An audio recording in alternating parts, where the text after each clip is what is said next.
একটা জিনিস আমি ভীষণভাবে লক্ষ্য করেছি জানেন, ইউটিউবে যখনই আমি কোনো থাম্বনেল দিই যে মাত্র 10,000 টাকা ইনভেস্টমেন্ট করে আপনি মাসে 40,000 টাকা আয় করতে পারেন, সেই ভিডিওটা না প্রচুর মানুষ দেখতে থাকে, প্রচুর মানুষ দেখে সেই ভিডিও। আর এটার সংকেত কী দিচ্ছে বলুন তো? এটার সংকেত এটা যে আমাদের জগতে প্রচুর মানুষ আছে যারা অল্প টাকা দিয়ে ব্যবসা শুরু করে তারা একটা কেরিয়ার তৈরি করতে চায়। আবার এর পাশাপাশি আমি আরও একটা কথা বলতে চাইছি, সমস্ত ব্যবসা কিন্তু সবার জন্য নয়। আজকে আমি একটা দুটো ব্যবসার কথা আপনাদেরকে প্র্যাকটিক্যাল দেখাবো এবং শেয়ার করব। যে ব্যবসাগুলো শুরু করবেন তো আপনি কত টাকা লাগবে শুরু করতে সেটা আপনি নিজেই বুঝতে পারবেন, বাট আপনি আয় করতে পারেন 30-40 হাজার টাকায়। ইয়েস, 30-40 হাজার টাকা। তবে একটা কথা বলছি, এই ব্যবসাটা কিন্তু সবার জন্য নয়। সবাই যদি মনে করে যে এই ব্যবসা শুরু করবে সবার জন্য নয়। অ্যাকচুয়ালি আমি অফিস থেকে জাস্ট অল্প সময়ের জন্য একটু চা খেতে বেরিয়েছিলাম। তো চা খেতে বেরিয়ে একটা জিনিস আমার নজরে পড়লো, আমি সেটাই আপনার সঙ্গে শেয়ার করছি। এই যে ভিডিওটা দেখতে পাচ্ছেন, দূরে দেখুন তো কি দেখতে পাচ্ছেন, যে একটা প্লাস্টিকের ছোট একটা ঝুপড়ির মতো ঘর। আমি একটু ধীরে ধীরে বড় করছি। দেখুন সেখানে আবছা আবছা দেখা যাচ্ছে একটা মহিলা কিছু একটা কাজ করছে, মানে জামা কাপড় আয়রন করছে। এবার আমি কাছে থেকে দেখাই। এই দেখুন টোটাল দোকানটা দেখুন, এনার দোকানটার উপরে কি আছে, ত্রিপল লাগানো আছে, যেটা কোনো রকমভাবে আই থিঙ্ক উপরে ত্রিপলটাও ফাটা আছে। তার সামনে একটা টেবিল লাগানো আছে, তার দুটো লোহার আয়রন মেশিন আছে, একটা ছোট্ট চুলা আছে যেখানে কয়লার আগুন জ্বলছে। এটা হচ্ছে ব্যবসা। ওই যে দেখুন পেছনের দিকে কিছু প্যাকেট রাখা আছে, যেগুলো আই থিঙ্ক কাস্টমাররা তাদের জামা কাপড় শাড়ি আয়রন করতে দিয়েছে। এবার আপনি বলুন তো, একজন মহিলা এই ব্যবসা শুরু করেছে, একজন মহিলা। এবার এই মহিলার কাছে যদি পার ডে 100 জামা কাপড় চলে আসে, এনি আইডিয়া একটা জামা কাপড় আয়রন করতে কত টাকা লাগে? একটা জামার জন্য 10 টাকা করে নেয়, একটা প্যান্টের জন্য 10 টাকা করে নেয়, একটা শাড়ির জন্য এখন 25 টাকা করে নেয়। তো কত টাকা, 100টা এলে কত টাকা আসতে পারে? এটা শুরু করেছে কি একজন মহিলা। এই ব্যবসাটা শুরু করতে কত টাকা লাগে? আপনি তো একজন মহিলাকে দেখলেন, এবার একজন পুরুষকে দেখাবো। এই যে দেখুন, ভালো করে ফলো করুন তো, এই যে দূর থেকে যেটা দেখছেন, যে দোকানটা দেখতে পাচ্ছেন, দেখুন উপরে যে প্লাস্টিকটা আছে সেই প্লাস্টিকটা পর্যন্ত ছেঁড়া, যে বাঁশের উপরে রয়েছে সেটা সমস্ত কিছু ছিঁড়ে গেছে। এই ভদ্রলোক এই দোকানটা দিয়েছে।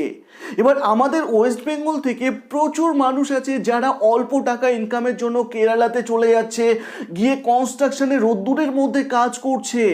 অনেক মানুষ আছে দুবাইতে চলে যাচ্ছে, গিয়ে কনস্ট্রাকশনে রোদ্দুরের মতো কাজ করছে, বা কোনো স্টোরে গরমের মধ্যে তারা কাজ করছে। আমি বলবো সেই ধরনের কাজ করার থেকে তো এই ধরনের একটা বিজনেস করা অনেক ভালো। এই ভদ্রলোকের কাছে আমি জিজ্ঞেস করেছি কত টাকা সে ইনকাম করে, কতগুলো কাপড় পায়, সব কিছু আপনারা শুনবেন।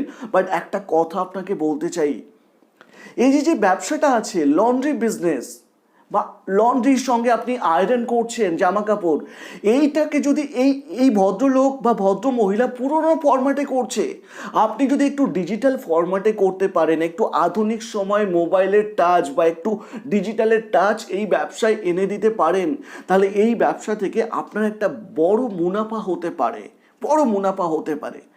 যে কাস্টমারগুলো এনারা প্রত্যেকদিন সন্ধ্যেবেলা কাস্টমারের বাড়িতে যাচ্ছে, আর আপনি যদি একটা হোয়াটসঅ্যাপে গ্রুপ করতে পারেন, হোয়াটসঅ্যাপে কানেক্ট করতে পারেন, ডিজিটালাইজ সবাইকে বলতে পারেন যে আপনার কাছে আয়রন করার জন্য দিতে, আপনি যেখানে আছেন তার 1 কিলোমিটারের মধ্যে কিছু যদি ডিজিটাল মার্কেটিং করতে পারেন, আপনি যে কোনো জায়গায় একটা কি লাগছে, দুটো লোহার আয়রন মেশিন, একটা চুলা, একটা টেবিল, কত টাকা খরচা হচ্ছে? ম্যাক্সিমাম 5,000 টাকা হতে পারে। এটাকে আপনি ডিজিটালভাবে একটু করার চেষ্টা করছেন তো 10,000 টাকা খরচা হলো। 10,000 টাকা আপনি খরচা করে প্রথম মাস থেকে আপনি চাইলে 20,000 টাকা রোজগার করতে পারেন। 6 মাস পরে আপনার রোজগার 30-40 হাজার টাকা হতে পারে। এই ভদ্রলোক আমার সঙ্গে কিছু কথা শেয়ার করেছে, আমি সেই কথাগুলো আপনাদেরকে শোনাচ্ছি। দাদার এই দোকানটা কতদিন আছে? 30 বছর। কোথায় বাড়ি আপনার? হ্যাঁ, বিহারে বাড়ি আছে। বিহারে কোথায়? ছাপড়া। 30 বছর ধরে আপনি এখানে আছেন? মানে এই এরিয়ার সবাই আপনাকে চেনে, সবাই আপনাকে কাজ দেয়? রোজ কতগুলো জামা কাপড় আসে আপনার কাছে? কোনো ঠিক নেই, এবারেই তাই স্কুল টিস্কুল বন্ধ হয়ে গেছে, তারপরে 100, 600। 100, 150 এরকম চলে আসে। তো আপনি এই দোকানটা আর একটু সাজানোর কোনো চেষ্টা করেননি না এরকমই রেখেছেন? যাই দাদা, রাস্তা গায়ে। উপরে তো আপনার বৃষ্টি এলে বোধহয় জল পড়ে। হ্যাঁ, আচ্ছা, মানে আপনি এখানে রোজগার করছেন, আপনার ওখানে ফ্যামিলি চলছে, এই ইনকাম করেই তো আপনার ফ্যামিলি চলছে। আপনারা শুনতে পারলেন তো ভদ্রলোকের কথাটা। তো যদি মনে হয় আপনাদের মধ্যে কেউ এই ব্যবসা শুরু করবেন, করতে পারেন। এছাড়া আপনি যে কোনো ব্যবসা করছেন না কেন, এখনকার সময় ডিজিটাল ফরম্যাটে আসাটা ভীষণ ভীষণ ইম্পর্টেন্ট। কেন আমাকে প্রচুর মানুষ রিকোয়েস্ট করছে যে শিবমদা আমার কোম্পানিটাকে একটু ডিজিটালি প্রোফাইল তৈরি করে দিন, বা অনেকে রিকোয়েস্ট করছে যে আমার কোম্পানিটা বা আমার বিজনেসটা একটু অনলাইনে নিয়ে আসুন বা গুগলে প্রোফাইল তৈরি করে দিন।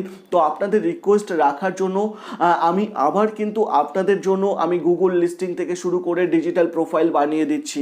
তো যদি আপনারা আমাকে নিচের নাম্বারে কন্ট্যাক্ট করেন, আপনাদের কোম্পানি বা ব্যবসাকে অনলাইন বা গুগলে নিয়ে আসার জন্য আপনি কল করতে পারেন। কিন্তু যদি ভিডিওটা ভালো লাগে তো ডেফিনেটলি একটা লাইক করুন, শেয়ার করুন সেই সব মানুষের সঙ্গে।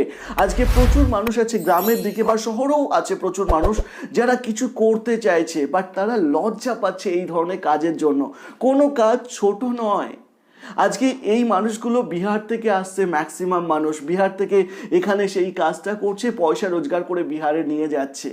আর আপনারা প্রচুর মানুষ আছে এখান থেকে কেরালাতে চলে যাচ্ছে, বাঙালি মানুষ ওখানে গিয়ে রোদ্দুরের মধ্যে কনস্ট্রাকশনে কাজ করছে। তো সেই কাজ করার থেকে আমার মনে হয় এই ধরনের ছোট ছোট আরও অনেক ব্যবসা আছে যেগুলো 10, 15, 5,000 টাকাতে আপনি শুরু করতে পারেন, সেই ব্যবসা শুরু করতে পারেন। ভালো থাকবেন সবাই, আবারও দেখা হবে নতুন ভিডিওর সঙ্গে।